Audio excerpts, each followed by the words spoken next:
This message comes to you from King's Church Wirral UK. We hope that as you listen, you will be encouraged, blessed and inspired.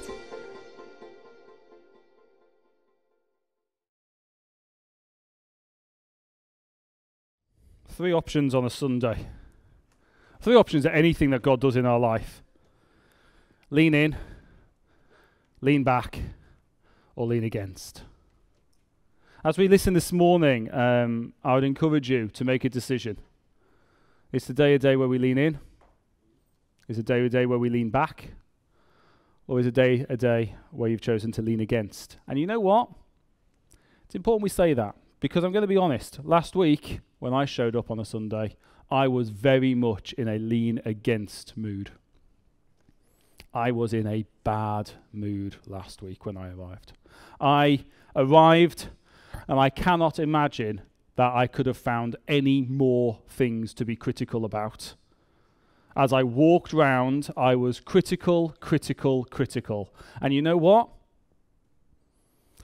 I came to the front after the prayer meeting, which, by the way, both of my children had tantrums in. And I came to the front, and I just felt God say, that's not the way to do it. And I entered into worship, and my mood changed. Things altered. And about halfway through the worship, I was quite pleased it happened this way round, although it probably didn't do my pride very much good. Carl actually said, we're here to choose to do this today. It's not about what mood you're in. But I say that because we have days like that. And if we pretend we don't, we're in a much worse position than we might think we are. Today I'm going to be talking quite honestly about some of the things, and I just want to reassure you it's okay to do that. It's okay to just be honest about how we are. So we are well underway into our series that we've entitled Failure Isn't Fatal. We've so far learned lessons on God's ability to use the weaknesses, the failures, and the mistakes in our lives. And we've learned this from the stories of Moses. We've looked at Gideon, we've looked at Joseph, and we've looked at Peter. Just as a brief reminder, we felt that God was leading us to teach this series because he has a real desire to free us and to release people from feelings of insufficiency, past hurts and errors, desire to not look silly, that might be holding us back as a people in being all that God has got for us. God is doing good things in this church through this teaching. We're hearing good stories, testimonies of people saying, God's bringing me through. Really want to encourage you this morning. Listen with the intent of responding. Failure is not a pleasant thing to deal with. Feelings of failure, not a pleasant things to deal with. There's many of us will have been conditioned by maybe parents or teachers or bosses or people of authority or even, painfully, church leaders. We've been conditioned to hide failure, or that even admitting that we feel a sense of failure is in itself weakness and failure. God would tell us differently. So today I'm going to be dealing with another area that people see as being failure. In fact, I think this morning's word is much more about the fear bit than the failure bit, because we're going to be looking at the area of mental health. Now, as I say those words, you may have found yourself responding to the term mental health in one of two ways. Either, yeah, that's me. I've definitely got a history of mental health disorders. I've got diagnoses. I don't like it and I want to be free from it. Or you might have gone, no, that's not me. I don't have mental health. This is for someone else. And right now we've got a lean back or lean in mentality going on. So just before we get into all of that, I just want to talk what I mean by mental health so we're on the same page with those words. Right? Mental health is a self-descriptive title, and it is a morally and ethically neutral term. It is not good or bad. That's not what mental health means. It's a term that does not draw any conclusions about your mentality. Compare the term to physical health. Anybody here would put their hand up and say, I do not have physical health? Of course you wouldn't, because we all have physical health. Some of our physical health is good, and others is not. Or even parts of our physical health can be good, and other parts not. But we have physical health. If we eat well, exercise, seek medical help when we need it, that physical health can be good. If we abuse our bodies, smoke, ignore the advice of doctors, our physical health can get worse. Similarly, though, with physical health, there is a natural ebb and flow to our physical health.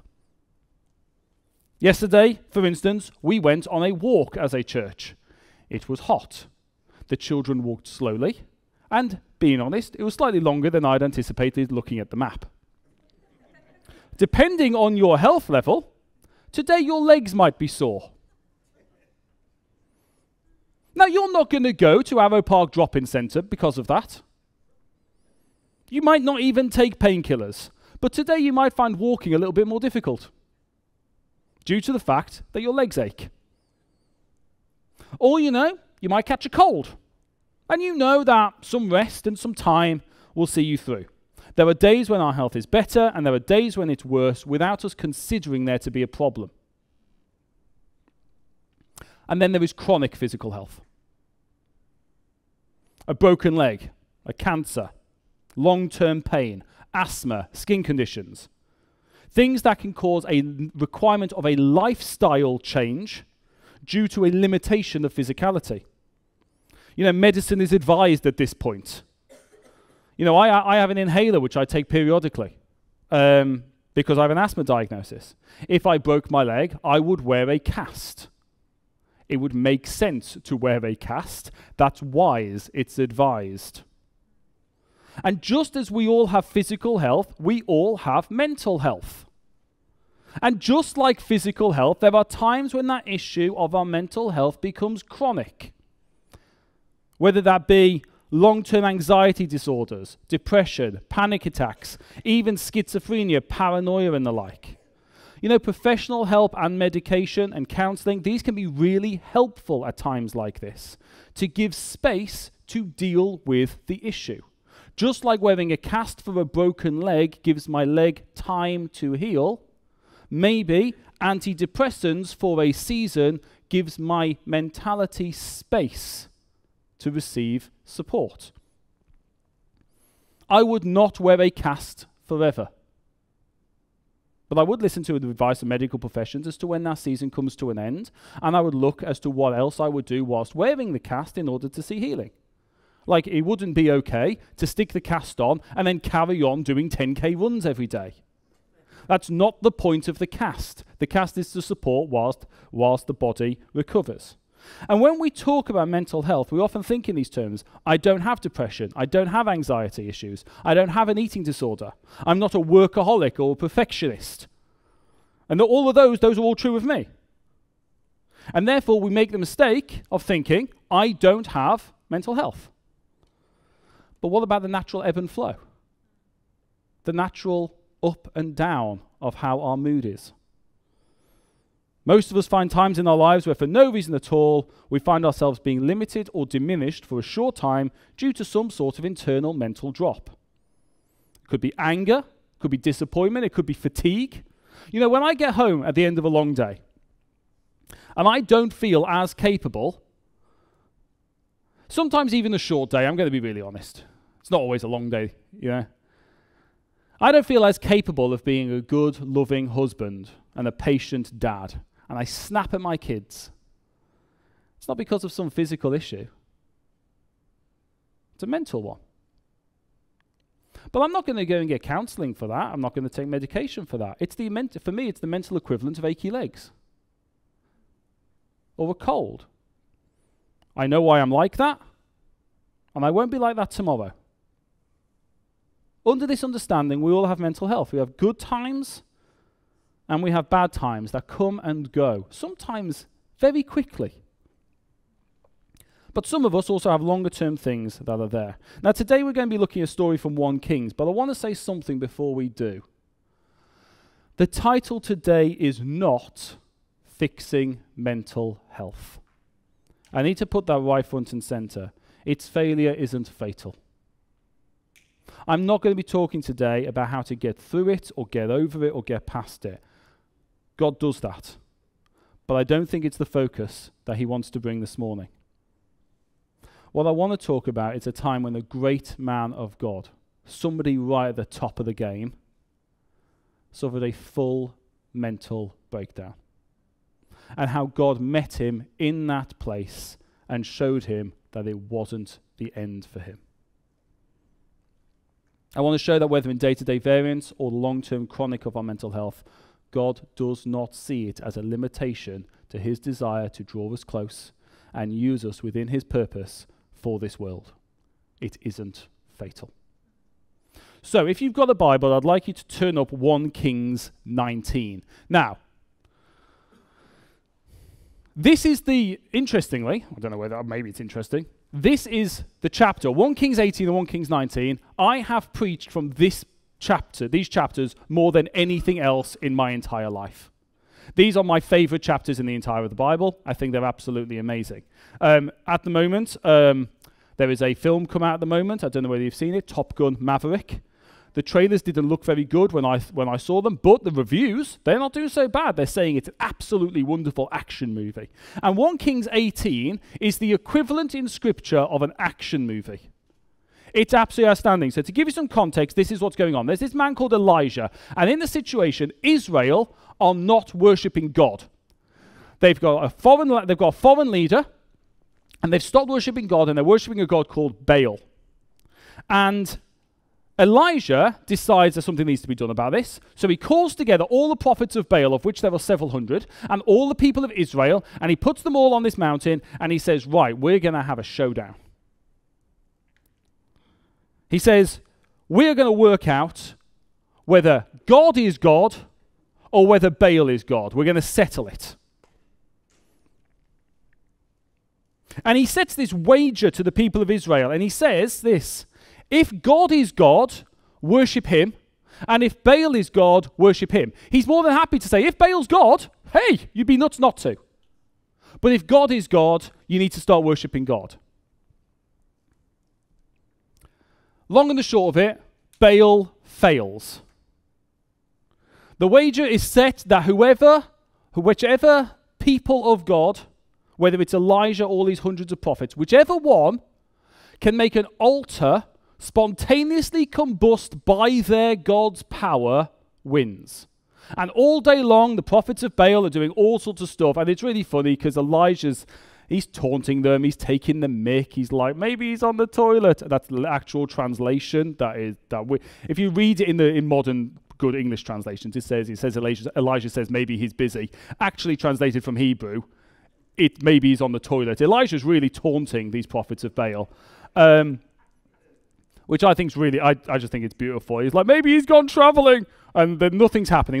And then Elijah, I forgot to mention, because every good action movie's got a I forgot to mention moment. I forgot to mention we're in the middle of a 7-year drought. No rain has fallen for years and years and years. And Elijah then decides when it's his turn to use up the last of the water pretty much in the land to soak the altar so it wouldn't set on fire even if you tried.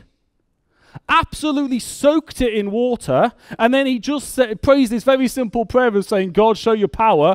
Fire falls from heaven, the entire thing gets burnt up, everything goes up in flames, and that's not the end of the chapter. This is what I mean by being an action movie. That's not the end. Elijah, having routed all the prophets of Baal, Israel's like, hey, we've won.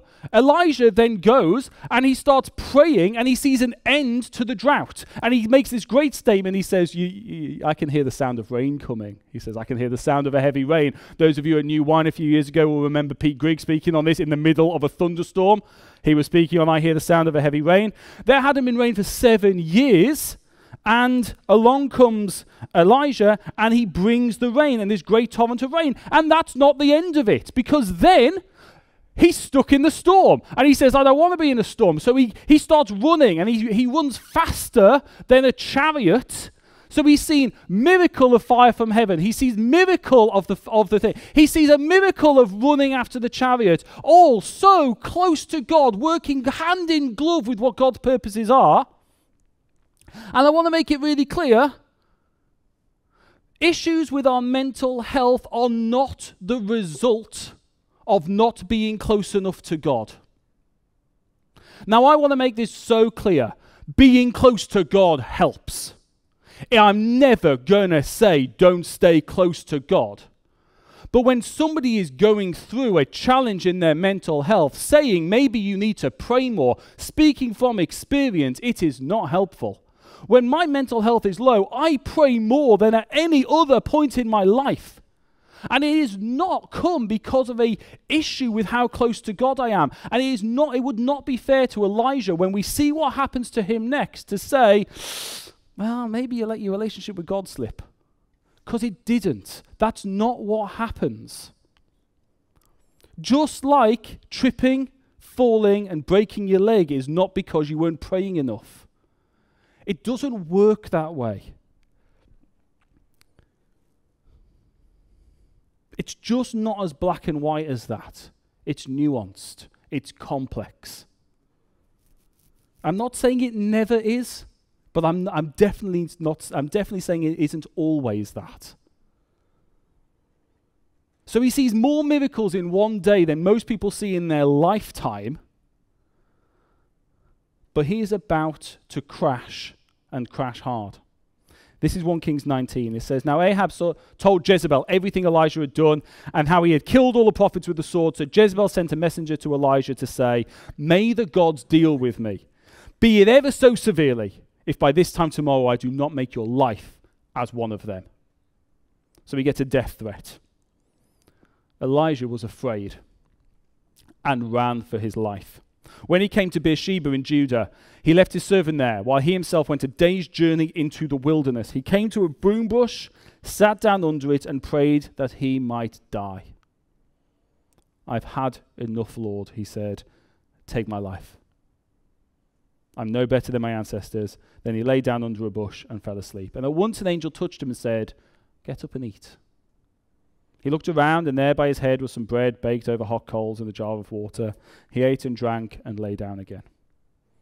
The angel of the Lord came back a second time and touched him and said, get up and eat, for the journey is too much for you. So he got up and ate. Strengthened by that food, he traveled 40 days and 40 nights until he reached Horeb, the mountain of God. There he went into a cave and spent the night. And the words of the Lord came to him, what are you doing here, Elijah? He replied, I have been very jealous for the Lord God Almighty. The Israelites have rejected your covenant, torn down your altars, and put your prophets to death with the sword. I'm the only one left, and now they are trying to kill me too. The Lord said, go out and stand on the mountain in the presence of the Lord, for the Lord is about to pass by. Then a great and powerful wind tore the mountains apart and shattered the rocks before the Lord. But the Lord was not in the wind. After the wind was an earthquake, but the Lord was not in the earthquake. After the earthquake came a fire, but the Lord was not in the fire. And after the fire came a gentle whisper. When Elijah heard it, he pulled his cloak over his face and went out and stood at the mouth of the cave. And then a voice said to him,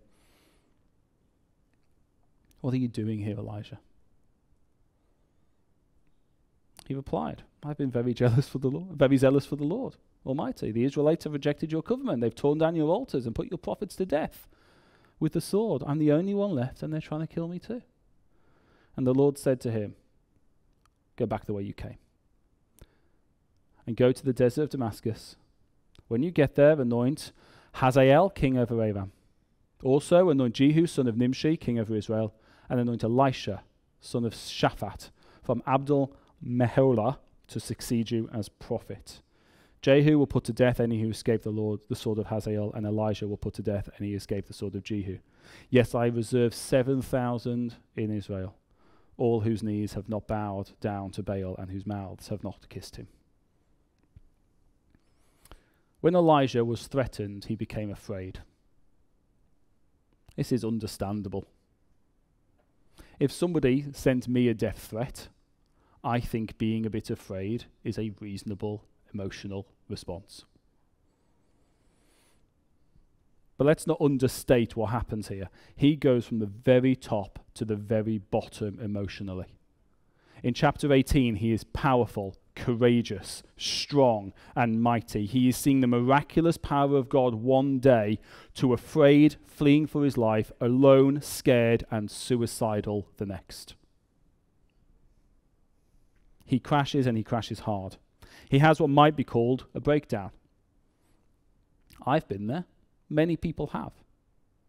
This overwhelming fear of despair has flooded over him. His simple cry, "I've had enough, Lord." You know, during the last 2 years, or during lockdown, the number of church leaders reporting their mental health to be poor or very poor has doubled. And here we see a leader of God's people in the place of abject despair, crying out for his own death. What I love about God, he is just so gentle with us. What's God's first response? He gives him food. You know, I love that. God's first response is, I'm not trying to fix you. I'm going to feed you. I'm going to give you some food. Countless studies have been done on how much easier it is to deal with mental health on a full stomach. It's actually surprisingly important to eat well when you're struggling.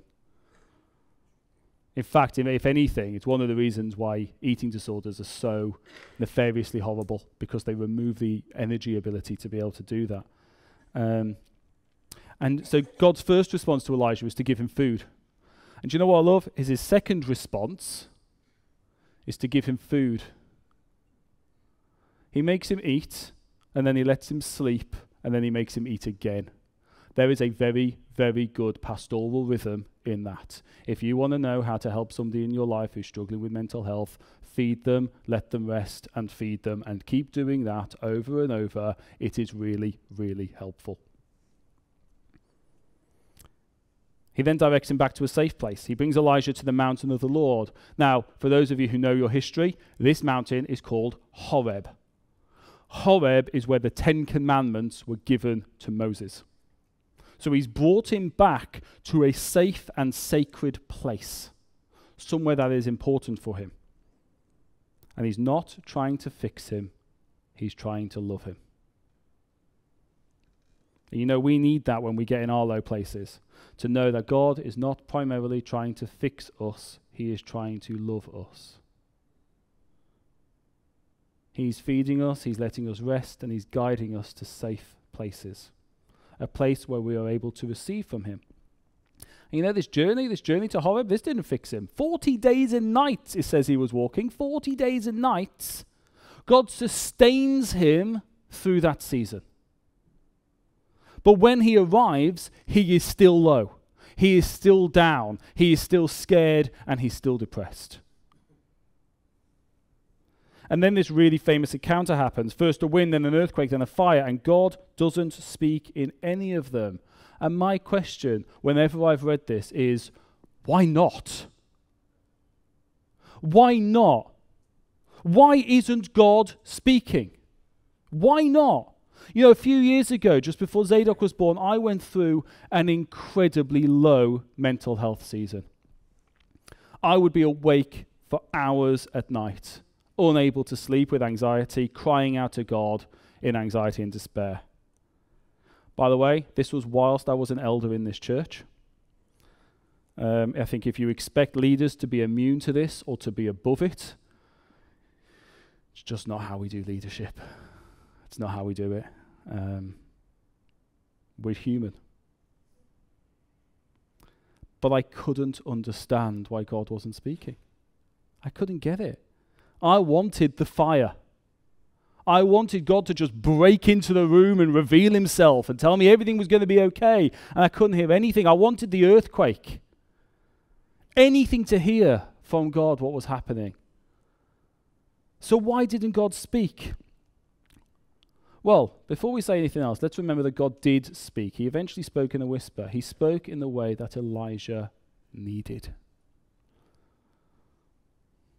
When Job, in the book of Job, when Job quizzes God on his treatment, and he says to God, "Why have you treated me this way?" God rebukes Job, says this in Job 38, "Brace yourself like a man. I will question you and you will answer me. Where were you when I laid the earth's foundations? Tell me if you understand. Who marked off its dimensions? Surely you know.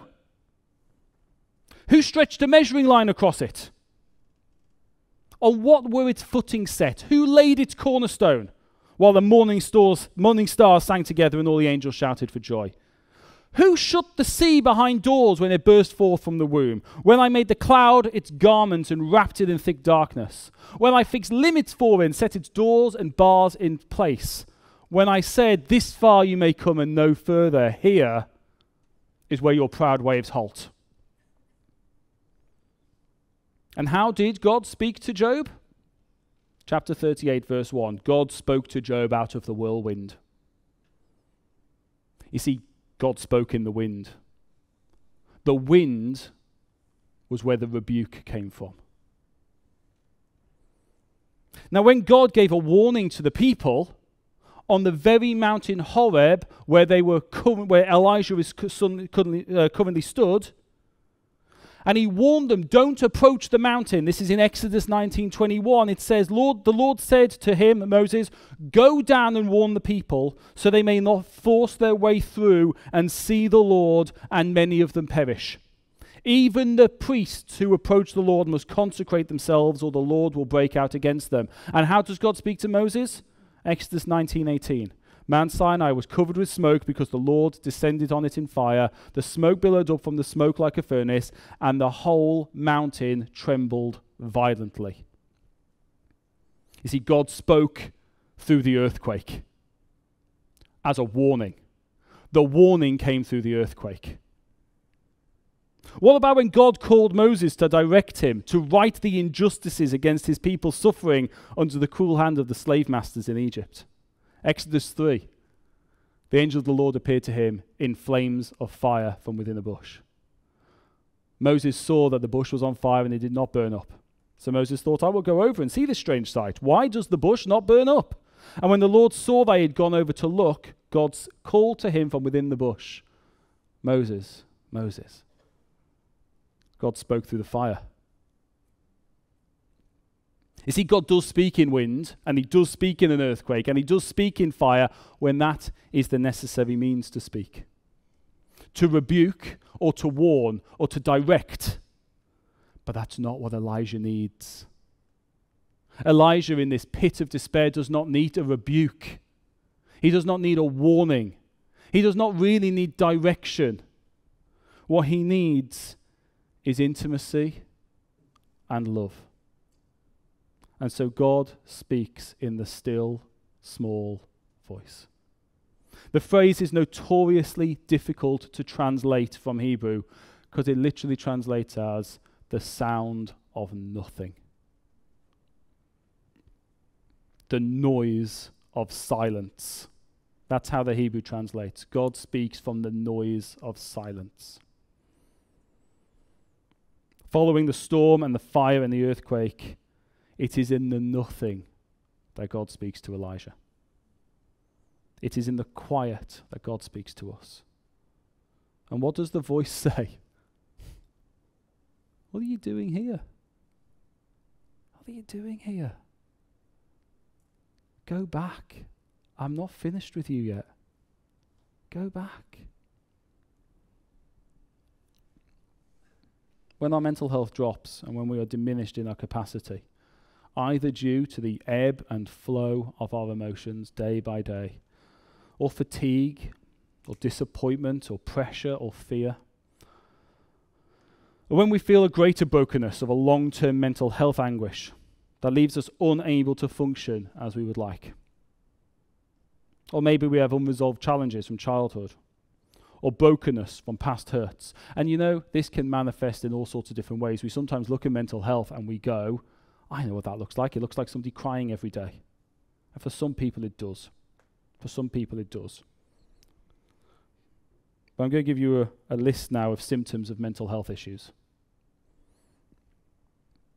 Perfectionism, workaholicism, intimacy issues, hoarding, inability to commit, itchy feet syndrome, fear of being alone, scared of your inner voice. When we are in those places, God's word to us is this: I'm not finished with you yet. This doesn't stop me using you. This doesn't stop me. Like I said this morning, it's not about fixing the problem. It's about knowing that the problem is not fatal. Low mental health can make us feel like such failures. You know, for me, if I try at a task, I'm speaking just personally, I know this is not everyone. When I try at a task and I'm going to go for it, I'm going to do it, I'm going to work hard, and it's rubbish, I actually don't mind that much. That doesn't bother me that much. I like it to be done well. I like it if it goes well, but I don't mind so much if it doesn't. When I lose my temper with my children, that's when I feel a failure. That's when I feel it.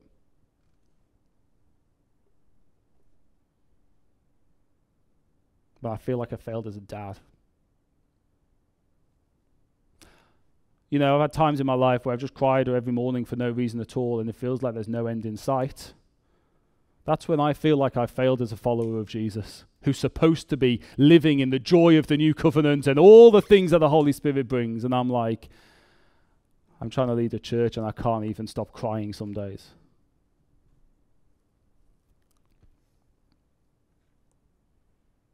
Emotional and mental health can feel so much more of a failure than not achieving.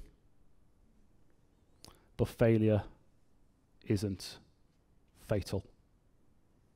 It wasn't to Elijah, it isn't to us. Do you know how many times that my children have not hugged me because I've lost my temper with them? It matters a lot more to me than it does to them, and it matters a lot more to me than it does to God. You know, on a scale of God up here, and the very, very, very, very best person, and the person with absolutely broken issues across the board, God's like there, and we're all in this tiny little gap here, top to bottom. You see, God deals with the challenges in all of us. Your challenges are no bigger to him than the person who you look up to, their challenges are to him. It's all in the same bracket because he's God and we are us. And he just deals with us and he loves us. Now I want to pray now. I want to pray for people today who know that you've got a limitation in you due to mental health.